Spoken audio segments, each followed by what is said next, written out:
Are we only half alive? 매일 성경 묵상을 돕는 해설 가이드입니다. 안녕하세요, 묵상 코치입니다. 함께 읽고 나눌 말씀은 마태복음 10장 1절에서 15절까지 말씀입니다. 예수님은 제자들을 보내시며 전도를 이스라엘에 제안하십니다. 그리고 이 명령을 수행하기 위해서 특별한 준비를 금지하십니다. 이것은 이 명령이 그만큼 시급하다는 것을 시사합니다. 아울러 제자들에게 필요한 것들이 어떻게 채워질지도 설명하십니다. 그리고 제자들의 필요를 채워준 자들에게 평안을 빌라는 명령도 주십니다. 1절에서 4절 읽겠습니다. 예수께서 그의 12 제자를 부르사 더러운 귀신을 쫓아내며 모든 병과 모든 약한 것을 고치는 권능을 주시니라. 12 사도의 이름은 이러하니 베드로라는 시몬을 비롯하여 그의 형제 안드레와 세베대의 아들 야고보와 그의 형제 요한, 빌립과 바돌로메, 도마와 세리마테, 알페오 아들 야고보와 다데오, 가나나인 시몬 및 가룟 유다 곧 예수를 판 자라. 예수님은 9장 37절에서 38절에 추수할 일꾼들이 필요하다고 언급한 뒤 12 제자에게 더러운 귀신을 쫓아내고 모든 병과 모든 약한 것을 고치는 권능을 부여하십니다. 2절에서 4절에는 12 사도의 이름이 제시됩니다. 2절의 사도는 파송하는 주체인 예수님의 권위를 강조하고 예수님의 임명을 받은 것이므로 제자들의 권위도 강조하는 표현입니다. 맨 먼저 등장하는 4명의 제자들은 예수님께서 일찍이 부르신 사람들입니다. 12 제자의 명단에서 시몬 베드로의 이름이 가장 먼저 나옵니다. 첫째를 뜻하는 프로토스는 베드로의 으뜸인 특별한 지위를 의미합니다. 그는 제자들을 대표하고 대변하는 위치에 있었습니다. 베드로의 이름이 맨 앞에, 유다가 맨 뒤에 기록된 것은 의도적입니다. 시몬은 당시 팔레스타인에서 첫 번째로 선호하던 이름이었기에 식별의 위에 반석을 뜻하는 페트로스나 게바라는 별명이 붙어졌습니다. 마태복음은 제자 목록에서 유다를 맨 끝에 둡니다. 유다가 제자들의 서열에서 12째였다는 뜻이 아니라 가장 불명예스러운 제자임을 의미합니다. 사복음서의 목록은 공통적으로 베드로, 빌립, 야고보를 그룹의 맨 앞에 위치합니다. 1절에서 예수님이 자신이 이미 보여주신 사역을 제자들에게 명령하심으로써 제자들의 사명은 예수님을 닮는 것임을 가르치십니다. 예수님은 8장과 9장의 핵심 주제인 권위를 긍휼을 베풀기 위해 사용하셨습니다. 긍휼의 사역을 하도록 제자를 부르시고 권위를 주셨습니다. 교회는 목자 없는 양처럼 낙담하고 지쳐 주저앉은 사람들과 질병과 약하게 만드는 것으로 쓰러진 사람들, 그런 사람들을 회복하는 일에 부름받았습니다. 제자들이 파송을 받을 때 사도, 즉 보낸 자의 권위를 주신 것처럼 예수님께서 교회와 지도자들에게 치유하고 회복하는 사명과 권위를 위임하셨음을 기억해야 합니다. 제자들이 먼저 예수님께 나온 것이 아니라 예수님께서 제자들을 먼저 부르셨습니다. 부르심의 우선권은 예수님께 있습니다. 제자들은 이렇게 할 권위를 부여받은 자들일 뿐 그들 스스로 소유한 권위로 임무를 수행하는 자들이 아닙니다. 마지막으로 사도인 제자들의 정체성은 그들을 보내신 예수님과 직접적으로 관련됩니다. 제자들의 주된 과제는 그들을 보내시는 예수님을 닮는 것입니다. 1절의 명령을 수행하는 삶이 예수님을 배우는 삶입니다. 5절에서 15절 읽겠습니다. 예수께서 이 12를 내보내시며 명하여 이르시되 이방인의 길로도 가지 말고 사마리아인의 고을에도 들어가지 말고 오히려 이스라엘의 집에 잃어버린 양에게로 가라. 가면서 전파하여 말하되 천국이 가까이 왔다 하고 병든 자를 고치며 죽은 자를 살리며 나병한 자를 깨끗하게 하며 귀신을 쫓아내되 너희가 거저받았으니 거저주라. 너희 전대에 금이나 은이나 동을 가지지 말고 여행을 위하여 배낭이나 두벌 옷이나 신이나 지팡이를 가지지 말라. 이는 일꾼이 자기의 먹을 것 받는 것이 마땅함이라. 어떤 성이나 마을에 들어가든지 그 중에 합당한 자를 찾아내어 너희가 떠나기까지 거기서 머물라. 또 그 집에 들어가면서 평안하기를 빌라. 그 집이 이에 합당하면 너희 빈 평안이 거기 임할 것이요 만일 합당하지 아니하면 그 평안이 너희에게 돌아올 것이니라. 누구든지 너희를 영접하지도 아니하고 너희 말을 듣지도 아니하거든 그 집에나 성에서 나가 너희 발의 먼지를 떨어버리라. 내가 진실로 너에게 이르노니 심판날에 소돔과 고모라 땅이 그 성보다 견디기 쉬우리라. 5절에서 15절은 각 부름을 받은 사도들에게 예수님께서 선교 전반에 대한 지침을 제공합니다. 첫째는 제자들의 선교 범위에 대해서 말합니다. 예수님은 12제자를 이방인의 길로 가지 말고 사마리아 사람들의 마을에도 들어가지 말라고 하십니다. 12제자를 이스라엘 집에 잃어버린 양에게로 보내십니다. 마태복음에서 이스라엘은 부정적으로 묘사되기도 하는데 여기서는 긍정적으로 묘사됩니다. 이스라엘 집의 어린 양들은 5절에 이방인들과 사마리아인들과 대조됩니다. 예수님의 사역은 먼저 하나님 백성을 대상으로 삼는 것일 뿐 이스라엘 외의 이방인들을 선교 대상에서 제외한 것은 아닙니다. 예수님은 무질서의 회복을 고대하는 이방인들을 향합니다. 마태복음은 전반적으로 이방인들에게 하나님 나라 복음이 전파될 것을 알립니다. 제자들은 현 단계에서 이스라엘을 선교 대상으로 삼지만 마태복음의 끝에서 부활하신 예수님은 제자들을 모든 민족에게 보내십니다. 따라서 본문은 구원사의 시각에서 이해돼야 합니다. 예수님의 부활 이전에 유대인들이 제자들이 사도로 세움받자마자 이방인들에게 갈 마음을 품기는 어려웠을 것입니다. 구원사의 관점에서 이방에 비친 이스라엘의 회복은 창조 세계, 즉 열방의 회복을 위한 것입니다. 첫째 지침은 사도들이 소망 없이 살아가는 이스라엘의 회복을 위해 부름을 받았음을 의미합니다. 하늘나라의 복음을 들고 파송되는 사람이 최우선적으로 생각해야 될 사명은 회복입니다. 회복의 대상은 구원사의 흐름에 따라 먼저 이스라엘이며 다음에는 열방이 될 것입니다. 둘째, 사역의 내용은 전파와 치유입니다. 제자들이 전파해야 될 내용은 하늘나라가 가까이 왔다는 사실입니다. 하늘나라가 가까이 온 것은 제자들이 수행하는 임무를 통해서 가시화될 것입니다. 제자들이 수행할 일은 병자를 고치는 것, 죽은 자를 살리는 것, 나병 환자를 깨끗하게 하는 것, 귀신을 쫓아내는 것입니다. 이 네 가지는 예수님께서 8장과 9장에서 행하신 기적에 해당하며 9장 35절에서 36절과 연결해보면 제자들의 임무는 목자의 동정심에서 나온 결과라고 할 수 있습니다. 여기서 죽은 자를 살리는 일은 구약에서 엘리야와 엘리사 외에는 하지 못한 일입니다. 제자들은 7절과 8절의 사명을 수행하면서 대가를 받지 말아야 했습니다. 제자들에게 주어진 치유 능력은 자신의 노력으로 생긴 것이 아니라 예수님께 거저받은 선물이기 때문에 이 능력을 행해서 사적인 이득을 취할 생각을 하지 말아야 합니다. 사도들은 자신들의 관심사가 아니라 그들을 보내신 예수님을 보내신 하나님의 관심사를 반영해야 합니다. 셋째, 제자들의 생활과 사역을 할 때 의지해야 할 대상에 관해 말합니다. 9절과 10절에서 예수님은 선교 사명을 수행하는 제자들에게 보이지 않는 하나님을 신뢰할 것을 가르치십니다. 전대, 배낭, 샌들, 지팡이와 같이 순회하는 선교 사역에서 꼭 필요한 것으로 간주되는 것을 지참하지 말라고 하십니다. 그 이유는 일꾼은 자기의 먹을 것을 받게 될 것이기 때문입니다. 사람들로부터 보상을 기대할 것이 아니라 하나님의 도움에 기대어 살아갈 때 제자들이 전하는 메시지는 신뢰를 확보할 수 있습니다. 제자들은 하나님을 믿도록 가르치는 사람들일 뿐 아니라 자신들이 하나님의 섭리적인 돌보심을 믿고 살아가는 모범이 되어야 됩니다. 이런 삶을 사는 제자들을 통해서 사람들은 하나님을 만나게 될 것입니다. 제자들의 사명에 대한 반응과 결과가 맨 마지막에 나옵니다. 제자들은 다른 곳으로 가기까지 합당한 사람들, 즉 하늘나라 복음의 메시지를 환영하는 사람들의 가정에 머물러야 합니다.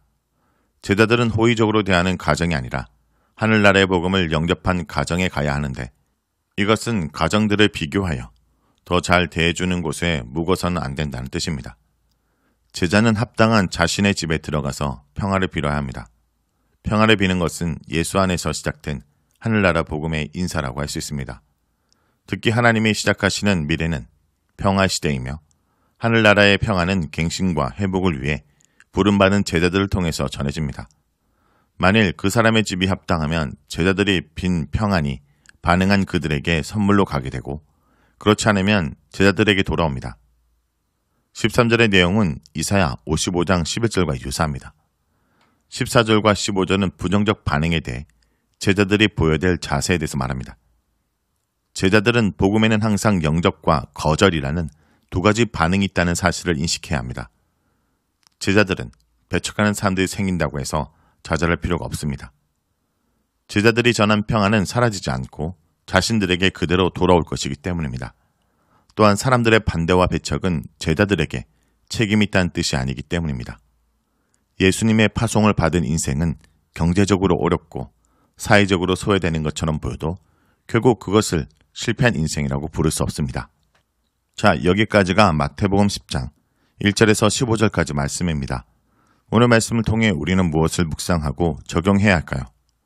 값없이 받은 은혜는 값없이 나누어야 합니다. 예수님은 제자들에게 병을 고치고 귀신을 내쫓는 권세를 주시며 거저받았으니 거저주라고 하셨습니다. 성도 여러분, 혹시 하나님이 주신 거룩한 은혜와 은혜들을 물질적인 것과 맞바꾸지는 않습니까?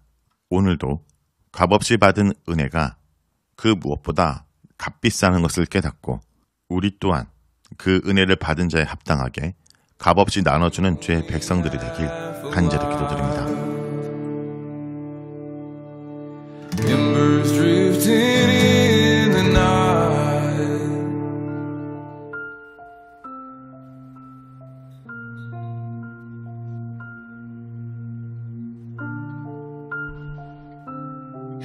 감사함으로 여호와께 노래하며 수금으로 하나님께 찬양할지어다.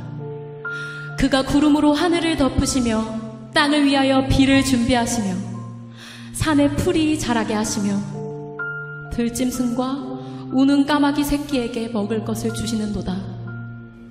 여호와는 말의 힘이 세다 하여 기뻐하지 아니하시며 사람의 다리가 억세다 하여 기뻐하지 아니하시고 여호와는 자기를 경외하는 자들과 그의 인자하심을 바라는 자들을 기뻐하시는도다. 예루살렘아 여호와를 찬송할지어다. 시온아 내 하나님을 찬양할지어다. 아멘.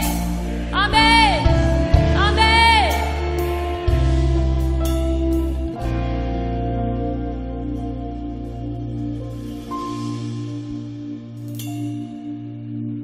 우리 주는 위대하며 능력이 많으시도다. 그의 지혜 무궁하며 인자는 영원하도다. 상한 자들 고치시며 상처를 싸매시도다. 별들의 수를 세시며 이름을 붙이셨도다. 그가 구름으로 하늘을 덮으시며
붙이셨도다. 그가 구름으로 하늘을 덮으시며 땅을 위하여 비 준비하시니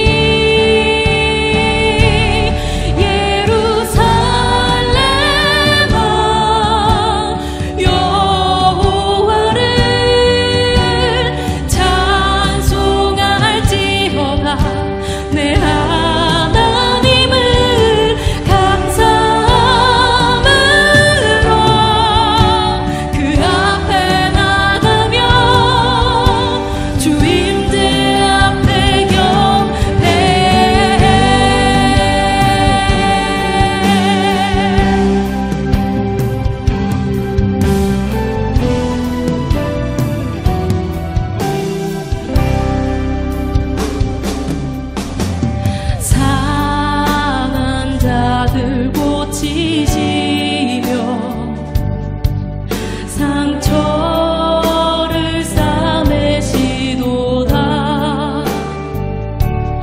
별들의 수를 세시며 이름을 붙이셨도다. 그가 구름으로 하늘을 덮으시며 땅을 위하여 비 준비하시니 예루살렘아 여호와를 찬송할지어다. 내 하나님을 감사함으로 그 앞에 나가며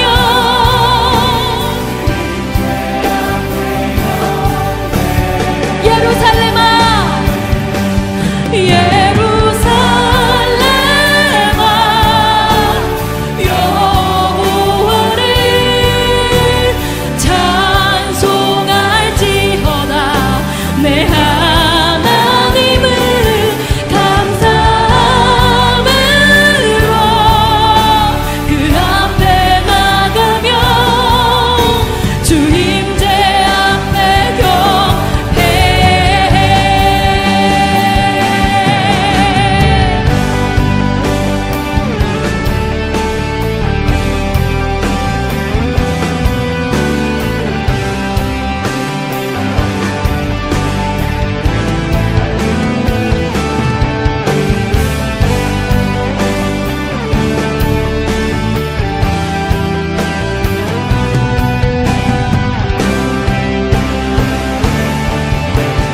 그가 구름으로 하늘을 덮으시며 땅을 위하여 비 준비하시니 그가 구름으로 하늘을 덮으시며 땅을 위하여 비 준비하시니